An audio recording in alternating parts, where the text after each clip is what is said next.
Welcome to the AT Parenting Survival Podcast, where you get help and guidance through the chaos of parenting a child with anxiety or OCD. This show is for educational purposes and is not intended to replace the guidance of a qualified professional.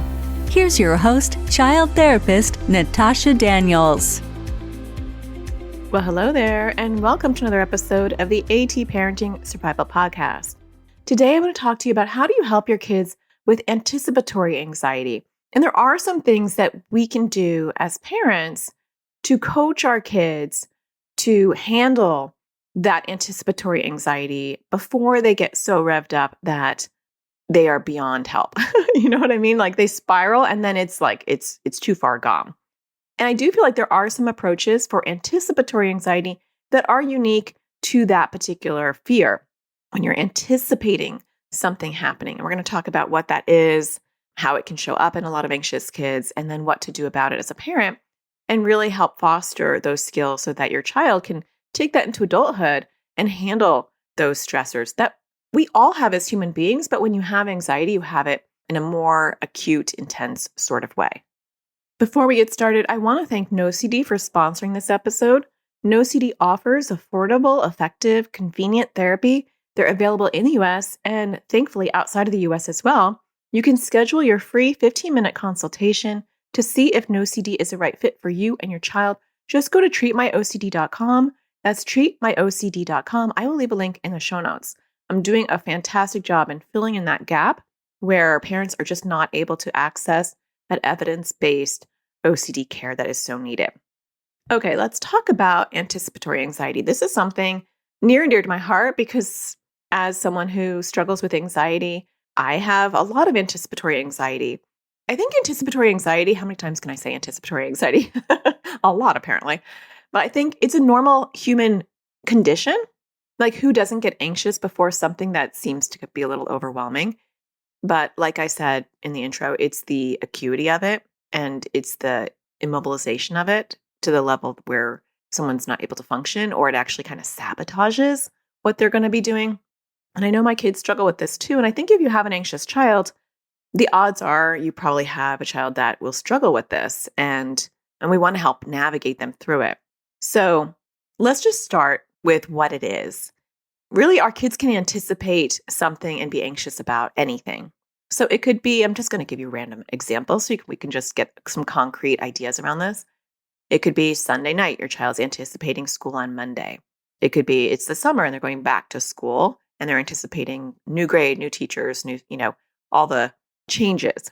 It could be going to the doctor, getting some blood work, getting a shot, going to the dentist, anything that creates anxiety. For my son, it's getting a strep test as well. Like the test in itself, like the stick down his throat, not going to happen, So a lot of anxiety around that. For me, it is if there is an event that I'm going to and I have to perform or speak in some way. I have something next weekend that there's this chance that I might be called up on stage. I have been anxious about that for weeks. And I've been trying to use all of my actually, I've been only using one skill, which I will talk about as we move into this episode. But soon I'm going to have to tap into other skills because that skill is going to have run its course. You'll understand this when I'm talking about it in a second. I can get anticipatory anxiety. My social anxiety makes me anxious about, doing social events or going out and hanging out with people that I don't know really well. So I joined a book club and in the very beginning, I would get a little anxious about going. Just like, what if I can't find them? Do I remember who they are? All sorts of things. What else can you get anticipatory anxiety about? I mean, literally anything, tests, presentations, going on a trip. The list is endless. So, it's obvious what that is. But what happens when our kids have anticipatory anxiety, or when we do, is we start to build some momentum in our head. And so there's a little whisper of, what if? Oh my gosh, you have this thing. What if? What if? What if? It grows bigger and bigger. I call it snowball thinking because it's like a little snowball that's falling down the mountain. And it's like, you're saturating in that. You're just stewing in the, oh my gosh, what if I embarrass myself? Or what if the shot hurts? Or what if I can't handle whatever it is? Because the what ifs are different for each person. And then those snowballs build momentum and speed going down that hill. and they eventually cause an avalanche. And by the time the event or the day happens, depending on how long you've been building up these snowballs, you're buried and there's no way you can function. And so you've sabotaged that situation before you even arrived. And that happens a lot with our anxious kids. I can see it in my kids where I know it's not going to happen. Like they are off the cliff, they are under an avalanche, and they're not going to get out. And so how do we prevent that? Because a lot of what we're talking about in this podcast is really prevention. It's how can I proactively teach my kids to not get buried under an avalanche? That's the goal. And I use that analogy a lot, the snowball thinking and the avalanche, because I think it's a great visual to see, am I building snowballs? And I talk about this in my How to Teach Kids to Crush Anxiety course. I talk about melting those snowballs, as they're coming. And that will be my first thing that we're going to talk about when we're discussing the tools that we can teach our kids. But I want to preface this entire conversation with the goal is not for us to do this for our kids. And I think a lot of times in my courses and what I teach even in this podcast, we can be a little overzealous. And I use that word a lot just because I think it happens a lot, where we're not coaching. We're actually doing it with our kids to the point where if we were not there, our kids would not be able to do this for themselves. It's very hard, I think, for some of us to pull back and let our kids connect the dots as we create skills for them. So ultimately, our job is to create the skill or to teach the skill, and then to facilitate the use of the skill or method or approach or coping skill or coping mechanism without our involvement. And so then we're just kind of cheerleading. And that's the part that a lot of times parents miss is they don't pull back. They're right in the thick of things with their child. And then it develops often a comorbid condition of separation anxiety or codependence, where the child feels like I am not okay unless my mom or my parent is right next to me. Because when they're with me, they can walk me off the cliff. And so I want us to be cognizant of that as I teach you these skills, because I want you to have in the back of your head, how can I do this in a way that I will slowly have my child take the lead and I will just observe them and cheerlead them. And we'll talk about that as we go through each one. Okay, so let's break this down. I have a whole list of things from the start of the anticipatory anxiety to actually doing the event. So I actually have this down as point number 5, but I'm going to move it up to point number 1. This is not a solution, but I think it's a very helpful tool that I use so much in my own brain. And I use this a lot with my kids. And we talk about back burnering. This is kind of my language. I create weird things, and this is just the way I talk.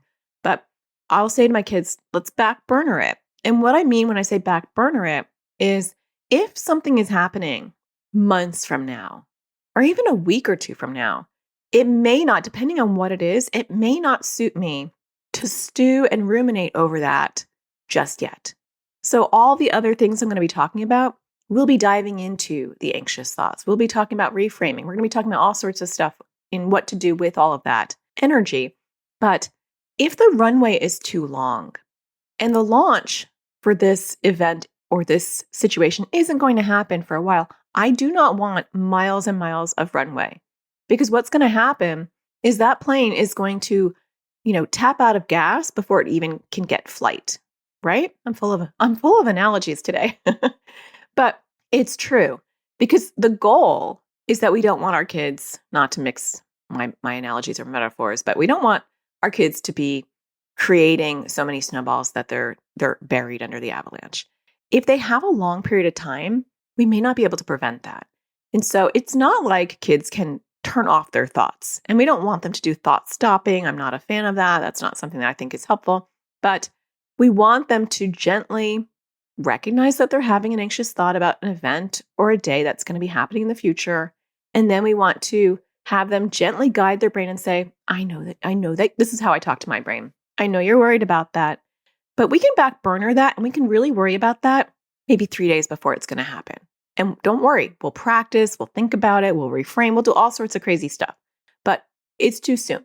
And what that does for me is my brain will still have a hard time unhooking, but I won't grow more snowballs. Like, I'm aware, Because what my brain does when I am having anticipatory anxiety, and what I assume is happening in my children's brain, and maybe in your anxious kids' brains too, is they're stewing in the what ifs. And so anxiety is so good at providing us with a horrific movie in our head of how it's going to unfold. I wrote that in my book, Anxiety Sucks. It's that anxiety has a great way of producing horror movies in our head. And so I can see it play out a million different ways, all bad and very scary. And so my brain gets stuck on the what if. So when I say back burner it, I'm catching those snowballs and I'm telling my brain not to not think about it, but I'm telling them, don't worry. I have this scheduled. We are going to completely worry about this in 3 days prior to the event. And when I do that enough with my brain, I become aware of my thoughts and I, gently redirect my thoughts and say, don't worry, we got it scheduled. Now is not the time. We're not going to focus on that now. We are going to worry about it, but not now. That satisfies my anxious brain because I'm saying we're going to worry about this, but it's a little early. And I've taught my kids how to do this. Sometimes I'll say, what do we need to do with this thought? And they'll say, back burner it. I'm going to back burner it. And it's not a one and done, but it's a skill to say, it's too early to worry about this. And teaching our kids how to be aware of their anxious thoughts that come in and to not grow them. And I often use in my practice, I would often use the language, don't grow snowballs. Are you growing snowballs? And it's not that you can control if a snowball starts to fall, but are you going to give it the momentum to grow into an avalanche? That's the question. That's what we're working on. Okay, so that's the first one is back burner. I have something happening next weekend where it is possible I have to speak to an audience. I may be called up on stage. I have been back burnering that for the last month and a half. And I know, and even this morning I woke up and I go, oh my gosh, it's next weekend and I hope, what am I going to say? And if they call me on stage, I need to practice what I'm going to say. And what I said to myself is, it's still too early. I don't want a long runway. It's not happening until next week. And so I said, we will definitely worry about this on Friday. Now, when I say that, I'm not going to worry about it on Friday. I'm actually going to deal with it on Friday. But it satisfies my anxious brain to be like, okay, she's going to worry about it on Friday. She's got us covered. And then I move on. It actually does work. It really, really helps me. I back burner a lot of stuff. Part of it is teaching our kids to be in the moment. And so a lot of times when my brain is having some catastrophic thinking about something that's actually going to happen, right? Because when we're talking about anticipatory anxiety, in this episode, at least, I'm talking about things that are actually going to happen. They are going to go to the doctor. They are going to go to school. They're going to go on that trip. They're going to have to do that presentation. Like they're going to have to speak in public. Whatever it is, it's going to happen. But how do we handle that? So we're not talking about the fantasy what ifs or the catastrophic thinking that's may or may not happen in general. We might have catastrophic thinking about how this event is going to go, but it is a real event. And so for me, it is helpful to go back to what is happening right now. Oh, I'm making dinner right now. I don't need to be worrying about this. I'm watching TV right now. I'm going to refocus on watching TV. So I'm able to build those muscles in my brain to refocus my attention on what is and not what if. And that is a long-term skill. And you can't do that for your kids. You have to teach them how to do it for themselves. And it's up to them if they want to do that. And that takes some time and processing and teaching them.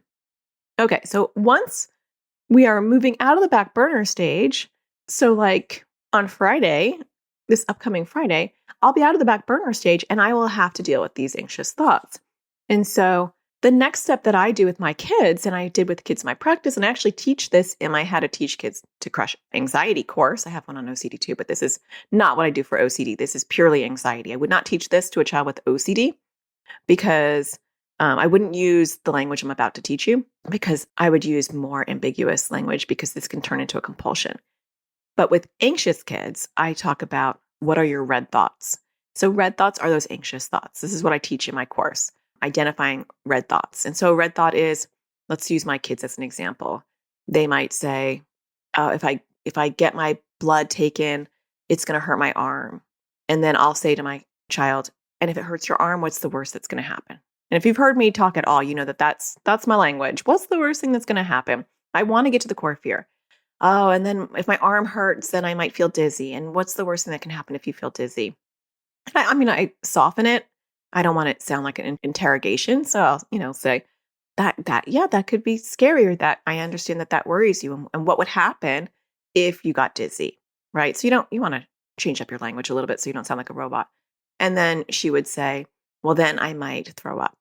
And she has a history of emetophobia, the fear of throw up. And so there it is. There's the core fear.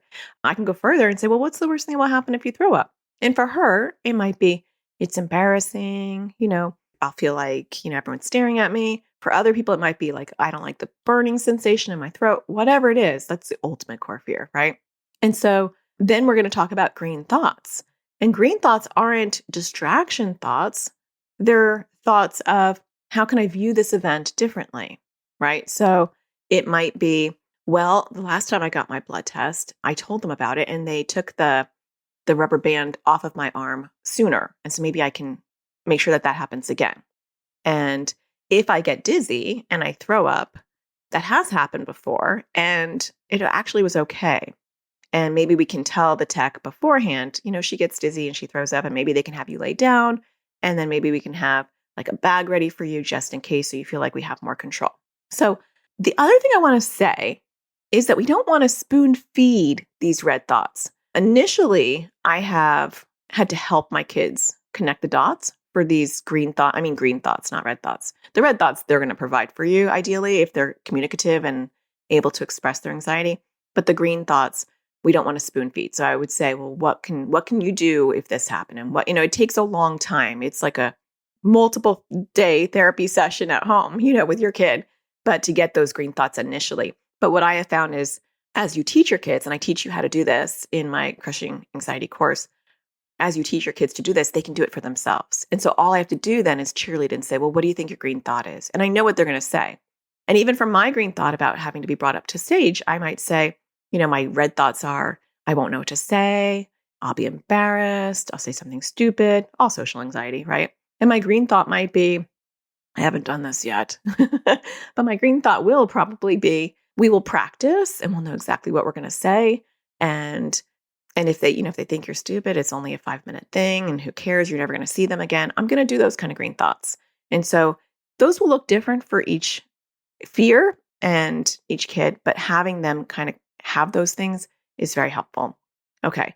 So once we have kind of an alternative story for how this can go, the next step that I normally do is I problem solve any possible issues, or I accept the worst case scenario, depending on what the fear is. So like for my daughter getting blood work done, she's accepting that she may throw up. The ultimate fear is that she may throw up, and we're accepting that may happen, because it does actually, that may happen. And you can handle the discomfort because you've done it before and you were able to get through it. I may go up there and mess up what I'm going to say or sound stupid. And it's okay because it's just 5 minutes. It's not my whole life. And so I'm not like giving a whole like lecture or anything. I'm just saying a couple of things, and then it'll be over. And I don't know these people and my life will go on, right? So it's helping accept sometimes the worst case scenario, or it's problem solving. So I'll give you another example. And I'm using some adult examples because that's just where my brain is today. But I'll give you an example. This is the only one that came to me. Like, I get anticipatory anxiety about traveling. And since my husband passed away, we were going to travel the world together. That was like one of our big things that we often talked about. And then when he died, I felt like I'll never be able to travel because I was so dependent on him to do everything. And so I've been doing exposures, traveling the world with my kids to show myself that life is not over and that I can have an amazing travel experience, that I don't need to depend on other people, that I'm okay, I can do it myself.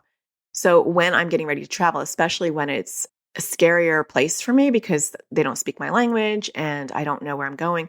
So we went to Istanbul, we went to Bali, Hong Kong, like places where I'm like, oh my gosh, like what if I get lost? Or so I will problem solve a lot of those things beforehand. I bought a little gadget that translates, I can speak into it and it will like translate into their language. And I will look at maps and I will look at all sorts of things like where we're going, what we're doing, to make sure that I have problem solved a lot of my concerns. And so sometimes our kids can problem solve their concerns too. If you're afraid that you have to go to the bathroom, what can you do? Right? I've had kids with emetophobia, the fear of throw up, where they didn't want to go to school, and we'd problem solve, okay, we just want you to get to school. right? And so a little bit of accommodation in, can we have an emergency plan? If somebody in your class throws up, that's their core fear.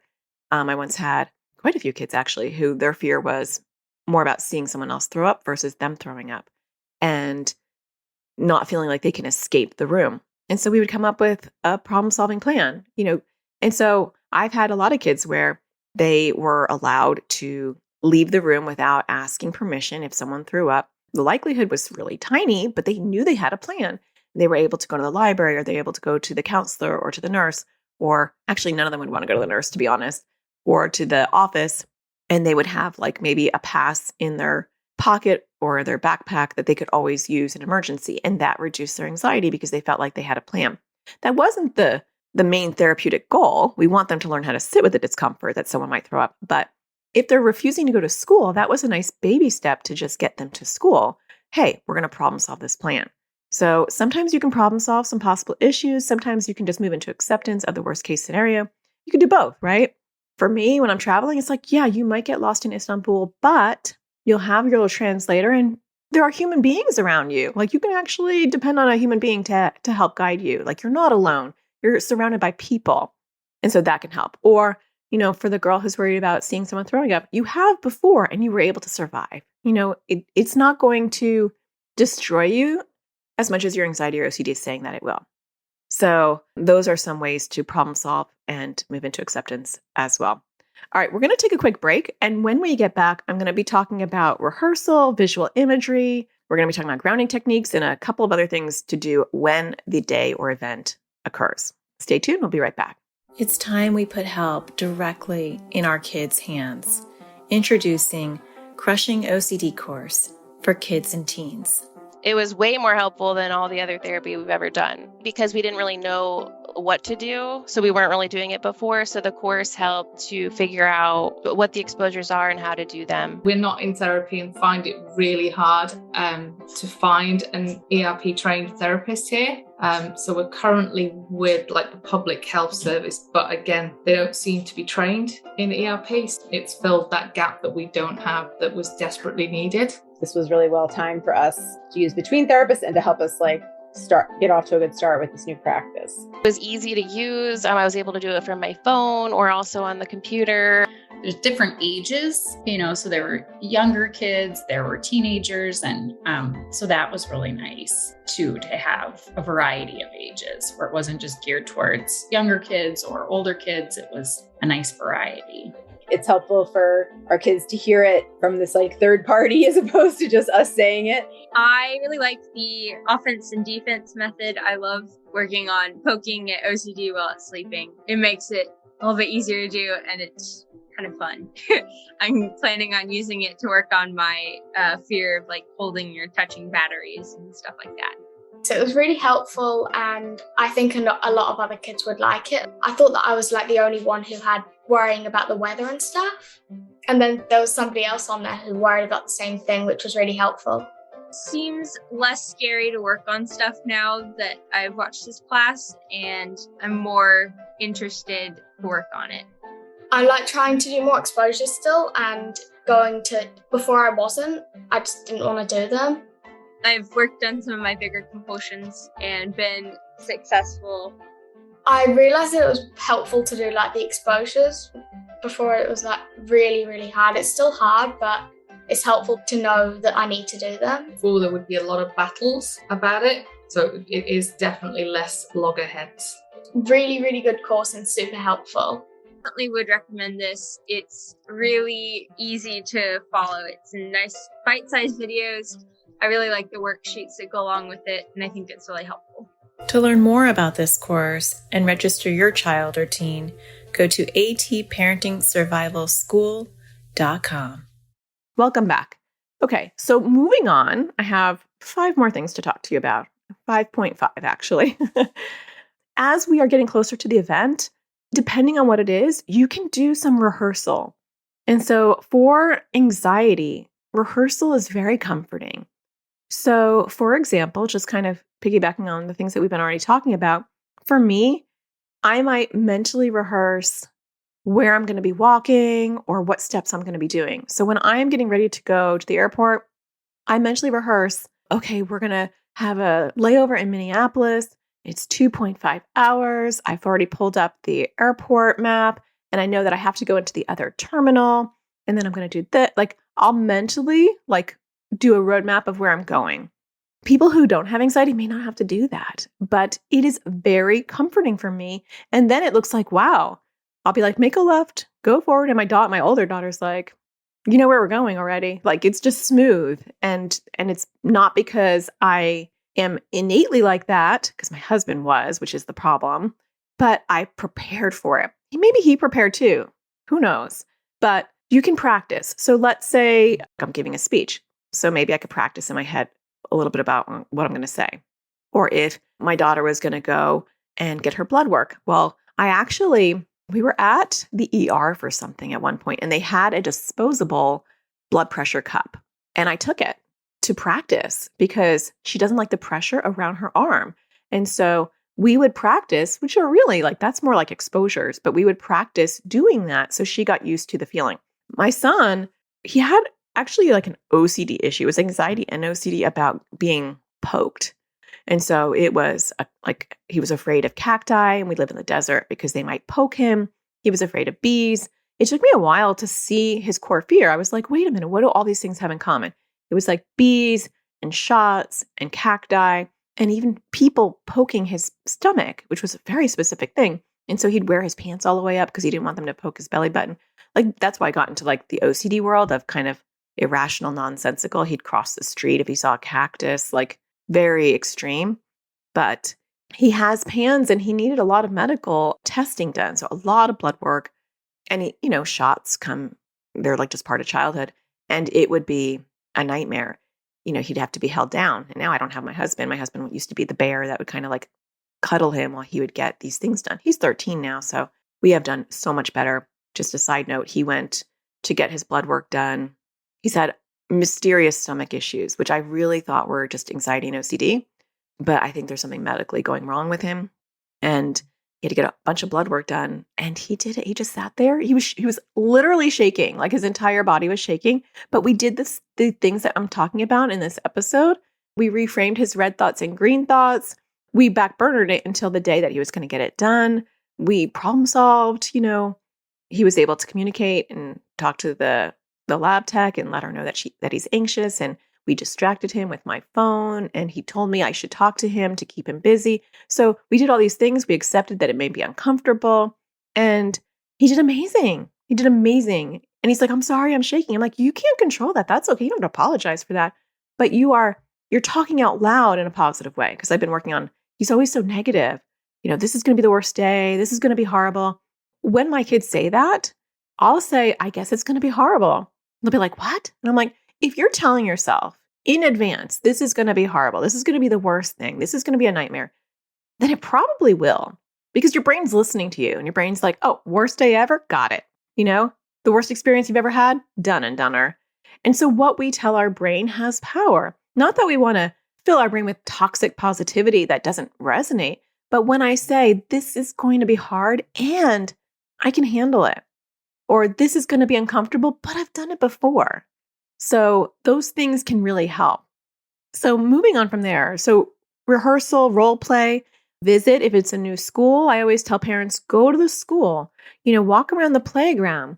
My daughter, when she was going to high school, it was a huge high school. And I asked the staff, we were out of district. So I don't know if I don't think I know what happened. She also missed like the incoming freshman day. We were traveling. And so I asked the staff, is it okay if I just walk around, take her schedule and just show her different classes? And they're like, sure. And so it was really nice. Like the whole campus was empty and we were able to walk around. And I'm like, and actually she met some of her teachers because it was like a couple of days before school was starting and they were in their room. And so she was able to, like, oh, hey, I'm Chloe. I'm going to be in your class. We're just walking around campus. And it made her feel more confident. I actually got a map of the school as well. And I said, you can keep this in your binder. So if you get lost, you can feel like you have a reference. And that really reduced her anxiety. So role playing and visiting and practicing can be really helpful if it's related. Oh, my son, I was going to tell you this. My son with the fear of shots, This might sound really strange. I actually did a whole YouTube video on that. You can find that if you go to my YouTube channel, which is, you can find me. I'm at OCD therapist Natasha Daniels. So if you actually just type that in YouTube, you'll find me. But we did exposures where I took a paper clip and I, pulled it out so that it wasn't curled up. And I would just lightly poke him on his arm. And just even touching that paperclip to his arm was huge for him because, like I said, this is more in the OCD realm where just the idea of being touched in a pokey way was overwhelming for him. And so we did that, and we did a lot of exposures around me just constantly poking him with a safety pin. And he built up his tolerance. And he's like, well, if it's going to feel like that, I know I can handle it. We also got a shot blocker, which is this little plastic thing you can find on Amazon that actually disseminates the pressure. It's got little pokey things on it. And so just using that was kind of a trigger for him because it was very pokey, but that could be very helpful too. So those things can really help when you prepare. Moving on, I want to go back to where I was at. So we covered rehearsal. The next one I would talk about is visual imagery. And so, like I said before, anxiety can create horror movies in your head. And I mean, I have those horror movies every day. I think it's just part of some, you can call them like intrusive thoughts or intrusive images. But for me, it's just my anxiety playing out the worst case scenarios in my head all of the time. And so I can't stop those, but I can control what I do with them. Do I then take it and edit it and add my own little part of the movie? Or can I give my brain a counterpart? Can I talk about, let me create my own movie that is everything going well, right? Because we never imagine that, or at least I don't. I think the anxious brain very rarely thinks of all the ways this is going to go fantastically, And so I teach kids visual imagery where I have them shut their eyes and I have them walk through what's going to be going on and imagine it going well. It doesn't have to be this fantasy of and then everybody, stands up and gives me a standing ovation and they're like, you're amazing. It doesn't have to be this glorious thing. It's just, I got through it. I went up on stage and I said a few things and people were like, okay. And they clapped and I was done. And it was quick and it was not a big deal. And so a visual imagery of, I went and I got my blood work and my mom was talking to me and I got through it. Just imagining it and getting through it. It also can be desensitizing if I'm doing some guided imagery of getting the shot or the blood work and I'm getting used to the idea. I have had kids where they've had to do some exposures where they've gone to the dentist and just sat in the chair and then gone to the dentist and sat in the chair and had something put in their mouth. And having a dentist that is willing to do that, it's amazing. And that's just exposures where you're just slowly exposing yourself to the situation so that you can learn to tolerate that. But that can be helpful as well.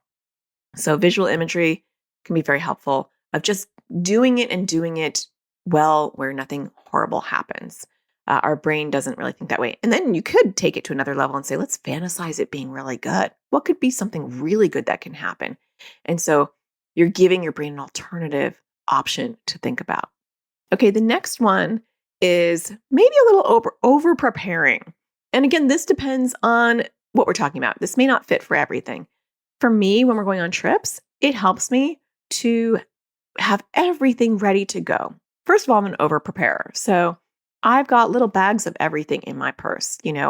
I've got the vomit bags because my kids get anxious and throw up. I've got all sorts of things going on there. I've got my translation little gadget so over preparing for me the night before, all of our suitcases are in the car. We have all traveled with backpacks. They're all filled and ready to go. They have the snacks in them. You can tell I'm neurotic, right? I'm giving the game away. Natasha's very neurotic. It's true, but it serves me. It actually serves my anxiety. It calms me. It makes me feel much better because I know when I wake up, all I have to think about is just get the backpacks, feed the kids, and let's go to the airport. For our kids with the first day of school, if you're really anxious about going to school the first day, get all your clothes out, have your water bottle ready, have everything ready. So all you have to do is just wake up, maybe distract yourself in the morning. I think it is okay to distract yourself in that day, in that moment, because sometimes the adrenaline's really pumping, the cortisone's going. The cortisol, did I say cortisone? Cortisol, we don't need any more stress, or fuel to that fire. And so on the day of, If my child is getting ready to go get their blood work, I am bringing their iPad. Like let's just watch something. I'll bring my phone and you can play at Crossy Roads. Like we'll want to take up some space in the brain at that point. And so over preparing can be helpful. If you have to present, can you have like little note cards that make you feel like if you forget what you're going to say, you have those note cards that could be helpful.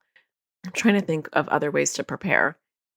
I know with my son, when he had to go get he actually had to get sealants and it was very overwhelming for him. And we had tried and it didn't work out. And so we rescheduled and we said, what would be the best time? And he said the morning would be the best time, which to me, doing things early in the morning is the worst time for me because that's when my stomach is the most fragile. So when I have to travel at like 6 in the morning or 4 in the morning, it's dicey for me because that's when I'm anxious already. It makes me feel really sick. But he said the morning. So when we drove there, we prepared. We brought his iPad and I brought some water because he always wants to drink water when he's feeling nauseous. So we had all these accoutrements and then we sat in the car until the very last moment because I didn't want him in the waiting room anticipating the dentist procedure. It wasn't really a big procedure. It's just sealants, but it just shows you the level of anxiety that's going on there. But I didn't want him sitting in the waiting room for too long. So we had prepared, this is what we're going to do. We're going to sit in the car, then we're going to go in and you've got your iPad. And so a lot of preparation can be helpful. Moving on from there, teaching our kids grounding techniques when they are in full-blown panic can be very helpful. So this is something you're going to explore with your kids way before they are in an anxious situation. And this is something good to teach our kids regardless of whether they have anticipatory anxiety or not. I really feel like if a child has an anxiety disorder, they have anticipatory anxiety because they're going to anticipate something that's going to be anxious, that's going to be anxiety producing at some point, right? That's just the nature of it. But understanding some grounding techniques can be helpful. So in that moment, when your body is hit the emergency alarm bell and all those hormones are now, actively responding to this false alarm, how are you going to calm your nervous system? So it is still helpful to remind yourself of the green thoughts. And that's what my son was doing when he was getting his blood work. He was verbalizing them. He was saying, I know that this isn't that bad. I always think it's bad, but it's not that bad. And I've come a long way. And he was like talking out loud. And they were all his green thoughts. It was the first time ever I've heard him do that by himself, which is what we want to do. We want to kind of foster their ability to eventually do it themselves. But there are other things physiologically that we can do to calm the body. So does your child find smells comforting? For my youngest, she really is a smelly kind of girl. She likes smells. She's not smelly. So we use like essential oils. You can get ones that are like that have like a roll on. And so I would roll them onto her wrist when she was little so that when she's feeling overwhelmed, she can calm herself down. When my husband died, I got Bath and Body Works hand soaps for like every sink in the house because smelling my hands was just like a really grounding thing when I felt overwhelmed. So smells kind of bring me back to I'm in my body, I'm here. And I also was at that point just looking for anything. I was looking for any joy, any like ridiculously stupid joy in my world to bring me out of my darkness. And so having good candles around the house and having body soaps that smelled good were just like the little things that I could do to have a little bit of joy in the misery. And 2.5 years later, we still have our hand soaps everywhere because my daughter really liked it. She said, I always like wash my hands right before I go to school because then I can smell my hands all day and it makes me feel calm. So if your child enjoys smells, that's an option. You can also get necklaces that have they're like little lockets and you can put smells inside of them or bracelets. So that's an option too. Touch is another grounding technique. And so does touch bring them comfort? I notice for myself, I tend to hold my fingers together really tight when I'm feeling overwhelmed. It's weird. I noticed it and now I do it on purpose as a grounding technique. And so I just take almost like pincer grips with both my fingers and I put them together. Now you know my secret. So now you'll know if I'm anxious if you see me and you're like, oh, she's holding her fingers together. She must not be doing well. But I'll hold them together and I'll squeeze really tight. And just that pressure kind of calms and grounds me into my body again. But teaching our kids something that can help them. Sometimes I think just pushing your feet into the ground, really feel that grounding. Or sometimes I'll touch the seat of where I'm sitting if it has a texture to it. But you can also give them something to touch. So a fidget toy, a worry stone that's smooth that they can just kind of rub in their pocket. Those things can be helpful. I have a ring that I tend to take on and off when I am feeling overwhelmed, and that tends to calm me too. It's actually a 3-part ring. It's like a little puzzle and it goes together. I love it. I got it in Bali. It's super cool. But anyway, I take it apart and then put it back together, and it's a really good fidget. They do make rings that are purposely designed for anxiety, and they have necklace versions too that they have like a little circle and you like can spin it. And so look on Amazon, you can find those. Though, look up worry jewelry and you'll find what I'm talking about. There are like fidget jewelry that doesn't look bad, but it can serve that purpose. And the last one I just mentioned, there's a whole bunch of grounding techniques, but breathing can be very helpful. And I try to explain to kids that, because I wasn't a proponent of breathing, to be honest, because I had panic attacks when I was in college. And when I would breathe or try to breathe to calm me, it actually caused me to hyperventilate. One of my anxiety things is focusing on my breathing, worrying that I might run out of breath. And so breathing techniques don't work for me because it kind of hits one of my core fears. It does now. I can take like deep breaths and it actually helps. I notice I'm having shallow breathing and I can take deeper breaths when I'm feeling anxious. But it is important to be cognizant of what works for your child and what doesn't. So if breathing is not their thing, don't force it. Because for me as a kid and a teenager and a young adult, breathing wasn't my thing.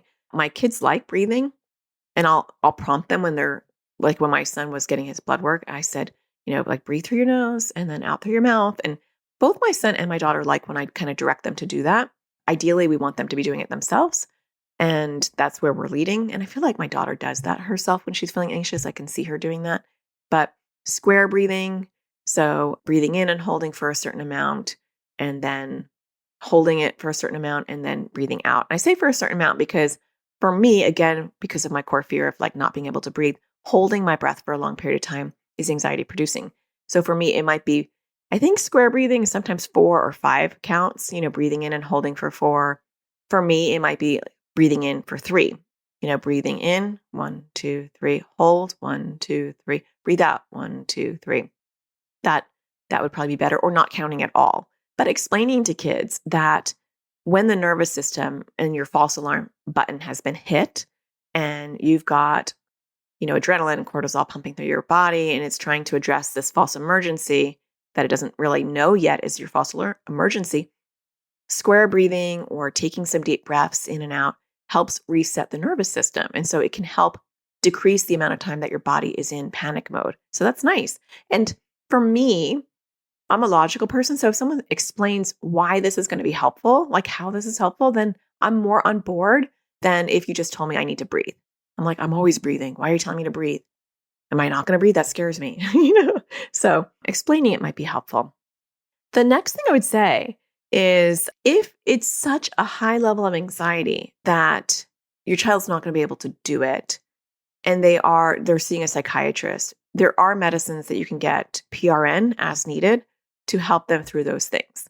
And so that can be something that you might have in your toolbox if it's just a bridge too far and you're like, they have to do this and they're not going to be able to. So they have to get blood work, or they have to go to the dentist, or they have to go see the doctor. Or for us, like we have to get on the plane, like we're going to travel.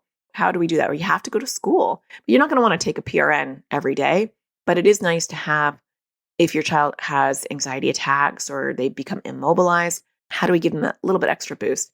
And so there are some antihistamines that people use to help with that. Talk to your psychiatrist or your psychiatric nurse practitioner or your pediatrician for that. I know my kids take hydroxyzine, which is just an antihistamine, and that really helps, especially my youngest daughter. She's really the one that takes hydroxyzine. My other two don't. But when she is in full-blown panic or when she knows, like, this is going to be way too much for me, she'll take one pill and it just numbs a little bit. It just makes things a little bit fuzzier so that her anxiety can't get hooked in. And then she's able to do it. And that helps with the narrative of, I was able to do it and I can handle the discomfort. And then she uses that crutch less and less and less. And now I'm trying to remember the last time she used that. It's very rare, very, very rare. Sometimes I'd offer it if we're traveling, because travel can trigger her emetophobia and her sensory motor OCD, because she's worried she won't have access to the bathroom. And our last few trips, she's like, no, I'm fine. I'm looking forward to it. It's good. So it does improve. But that is good to know that that is an option if you are struggling and you didn't know that might be an option to talk to your medical provider about. The last thing I would say is if it seems appropriate and your child's willing, journal how it went. So if it was successful on any level, it doesn't have to go smoothly, but if you got through it, can you make a video for yourself and say, hey, self, I know you're anxious about getting your blood taken, and I just got it done. And honestly, it wasn't as bad as I thought. Or, it wasn't fun, but I focused on this and I did this and I got through it. It doesn't have to be like this beautiful story. It can just be like, I managed to get through it. Even though it wasn't fun, I managed. And so journaling or videoing, I do like videoing. I think it's powerful. So if you can make like a video library of your child talking to themselves about their wins, then the next time this anticipatory anxiety shows up again, you can, hey, do you want to watch the video? You have a message for yourself. Can we see your past self talk to your current self? Let's play that video. And that's very powerful. So in the end, the goal is that our kids will be able to do this for themselves when they are facing struggles. And we step back. And so we say, what are your red thoughts? What can your green thoughts be, right? What ways can you problem solve this? What are some things you can do to make yourself more comfortable? What things can you accept might happen? Should you back burner this? And I'm giving you the language. Those are all invitations for our kids to take the baton and run themselves, right? You got this. We're not spoon feeding it. What do you think would be helpful? Is there a visual imagery or a story that you can create in your head, right? But we're not doing it for them. We're not saying, all right, you should create a story in your head, or your green thought should be this, this, and this, or like, let's prepare this, or touch this and smell this when you're feeling anxious. It's like, what do you think will help you feel grounded? This is what grounding is. What do you think would be helpful? Which one sounds the best for you? Or it might be a question of, when you go do this, do you think you want any grounding techniques after you educate them on that? Yeah, let me bring my worry stone, or yeah, can you roll some smells on me? We're offering the invitation to use these skills. We're not spoon feeding it or dictating it, right? That makes sense, because then they start to learn how to do this themselves. That's the ultimate goal. Well, I hope that you're finding this podcast helpful. Don't forget to hit a star and rate the podcast or leave a review. I greatly appreciate that. And I will be back next week with a new episode. So don't forget to find the sparkle in everything you do. Take care. Thank you for listening to the AT Parenting Survival Podcast. To get additional support raising a child with anxiety or OCD, visit Natasha's online school of on-demand classes at atparentingsurvivalschool.com.